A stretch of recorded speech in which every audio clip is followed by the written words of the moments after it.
আমরা সবাই জানি গত 1 সেপ্টেম্বর 2025 থেকে টাইফয়েড ভ্যাকসিনেশন ক্যাম্পেইন অনুষ্ঠিত হওয়ার কথা ছিল, কিন্তু অনিবার্য কারণবশত তা স্থগিত হয়ে আগামী 12 অক্টোবর 2025 থেকে এই ক্যাম্পেইন শুরু হতে যাচ্ছে।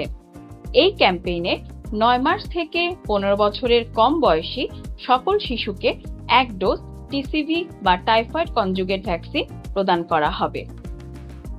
এই ভ্যাকসিনেশন ক্যাম্পেইন নিয়ে অভিভাবকদের মধ্যে নানান ভয় এবং বিভ্রান্তি ছড়িয়ে পড়েছে। সামাজিক যোগাযোগ মাধ্যমে প্রচারিত বিভিন্ন অসত্য তথ্য বা বিভ্রান্তিকর তথ্য বাবা মাকে এই টিকা প্রদানে নিরুৎসাহিত করছে। আজকের ভিডিওতে আমরা কথা বলবো টাইফয়েড ভ্যাকসিনেশন ক্যাম্পেইন নিয়ে আপনাদের নানান বিভ্রান্তিমূলক প্রশ্ন এবং চেষ্টা করব এর সঠিক উত্তর দেওয়ার জন্য। টাইফয়েড ভ্যাকসিনেশন ক্যাম্পেইন নিয়ে সবচেয়ে বহুল প্রচলিত একটি প্রশ্ন হচ্ছে, এই টিকাদান ক্যাম্পেইনে ব্যবহৃত টাইফয়েড টিকা কি বাংলাদেশে ট্রায়াল বা পরীক্ষামূলক প্রয়োগ করা হচ্ছে? এই টিকা কোনোভাবেই বাংলাদেশের কোনো পরীক্ষা নিরীক্ষার অংশ বা ট্রায়াল হিসেবে ব্যবহৃত হচ্ছে না। বাংলাদেশ সরকার শিশুদের নিরাপদ টিকা প্রদানে প্রতিশ্রুতিবদ্ধ।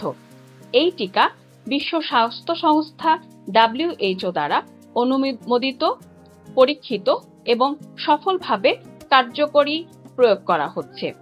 বাংলাদেশ ছাড়াও এর পার্শ্ববর্তী দেশ নেপাল, ভারত এবং পাকিস্তানে 2019 সাল থেকে এই টিকা সফলভাবে প্রয়োগ করা হচ্ছে। তাই এই তথ্যটি সম্পূর্ণ ভিত্তিহীন এবং অসত্য। আরেকটি প্রশ্ন হচ্ছে, শুধুমাত্র শিশুদেরই কেন টিসিভি দেয়া হবে?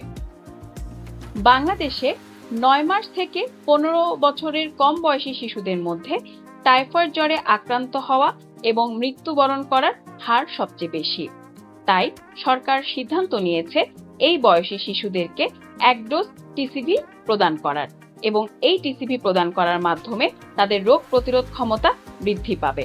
পরবর্তীতে 9 মাস পূর্ণ হওয়ার সাথে সাথে শিশুদের নিয়মিত টিকা প্রদান করার সাথে এই টিসিভি টিকাটিও অন্তর্ভুক্ত করা হবে।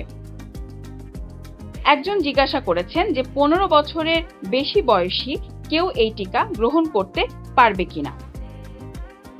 সরকারি উদ্যোগে 9 মাস থেকে 15 বছরের কম বয়সী শিশুদেরকে এই ক্যাম্পেইনের আওতায় আনা হয়েছে।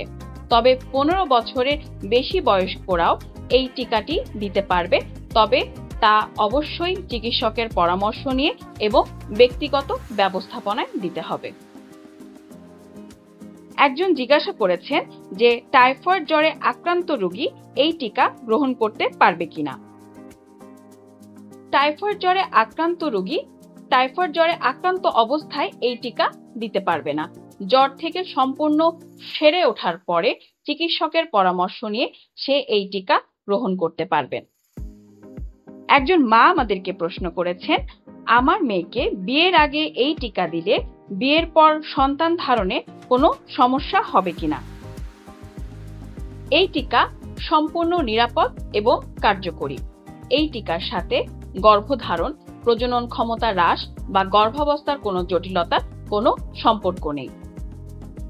একজন প্রশ্ন করেছেন যে গর্ভাবস্থায় বা দুগ্ধদানকারী মা কি এই টাইফয়েড টিকা গ্রহণ করতে পারবেন কিনা? না, গর্ভাবস্থায় বা দুগ্ধদানকারী মা এই টিকা গ্রহণ করতে পারবেন না।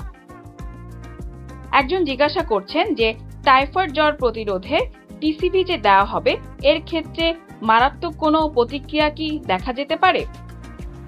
টিসিভি টিকা অন্যান্য ইপিআই টিকার মতোই অল্প বা সামান্য প্রতিক্রিয়া দেখা দিতে পারে, যেমন টিকা স্থানে লাল হয়ে যাওয়া, টিকা স্থানে ব্যথা, জ্বর হওয়া বা শরীর ম্যাজম্যাজ করা, এই ধরনের অল্প প্রতিক্রিয়া হতে পারে, তবে এক্ষেত্রে ভয়ের কিছু নেই।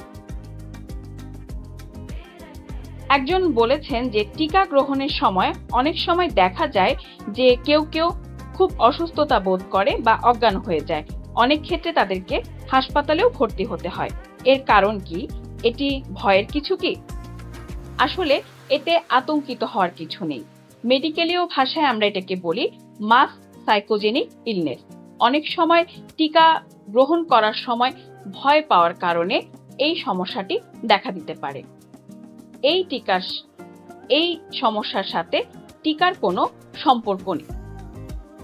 তাই যেসব অভিভাবকরা বিভিন্ন ভয়ভীতি বা বিভ্রান্তির কারণে রেজিস্ট্রেশন করেননি, তারা আজই আপনার 9 মাস থেকে 15 বছরের কম বয়সী শিশুর জন্ম নিবন্ধন নাম্বার দিয়ে vaxepi.gov.bd এই ওয়েবসাইটে গিয়ে আজই রেজিস্ট্রেশন করে ফেলুন। আপনার শিশুকে টাইফয়েড জ্বর থেকে রক্ষা করার জন্য বা নিরাপদে রাখার জন্য 1 ডোজ টাইফয়েড কনজুগেট ভ্যাকসিন প্রদান করুন। আশা করি এই উত্তরগুলোর মাধ্যমে অনেকের বিভ্রান্তি দূর হয়েছে। তাই ভয় না পেয়ে আপনার শিশুকে টাইফয়েড জ্বর থেকে নিরাপদ রাখার জন্য আপনার শিশুর জন্ম নিবন্ধন নাম্বার ব্যবহার করে vaxepi.gov.bd এই ঠিকানায় গিয়ে আজই রেজিস্ট্রেশন করে ফেলুন। আপনার শিশুকে টাইফয়েড থেকে নিরাপদ রাখুন। ধন্যবাদ সবাইকে।